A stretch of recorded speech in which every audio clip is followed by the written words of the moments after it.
A project can vary in size, from an afternoon's research to sustained work over the whole term. Projects can focus on the application of concepts and skills learned in class to real-world situations.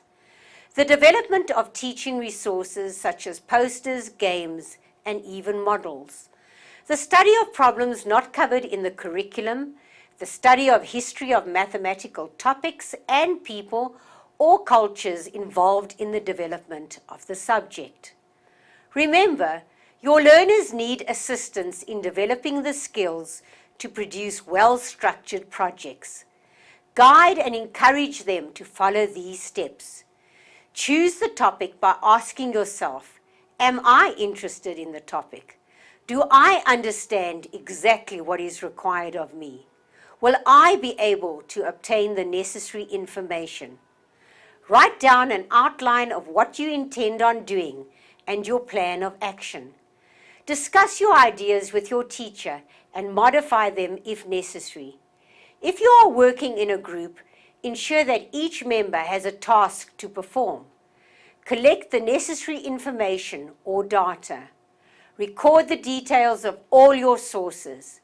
Decide whether you will be required to learn new mathematical skills such as statistics or graphs. If so, learn them. Sort out your material and then carry out your analysis or calculations. Plan the layout for your project. Pay special attention to grammar and spelling when writing. Remember to include a complete list of all your references.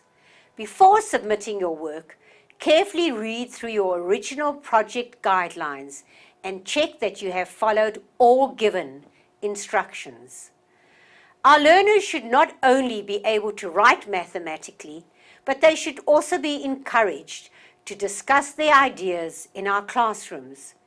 Teachers gain invaluable insight into a learner's thinking when he or she explains the material orally. We can assess our learners' orals by asking them to explain problems to the class, respond to asked questions, and observe learners' interactions during class time. The use of cooperative learning can encourage pupils to actively communicate with their peers while navigating the process of how to work with one another and successfully sharing their ideas. Conduct formal interviews. The learner can be asked to explain specific questions to the teacher or to discuss general concepts and skills. Present their projects to the class. Another way in which teachers can collect assessment information and pinpoint their learners' difficulties is to use quizzes. Usually, not a lot of time is required for administrating the quiz. It is also very important not to refer to it as a test. Quizzes should be done on a routine basis and involve only one or two ideas. This enables the teacher to take a careful look at specific errors that might be made so that difficulties can quickly be identified. Quizzes have many advantages over long drawn-out tests. For instance, learners do not make the same kind of errors. They are less likely to experience fatigue and intimidation, and teachers are given an opportunity to sharpen their diagnostic skills.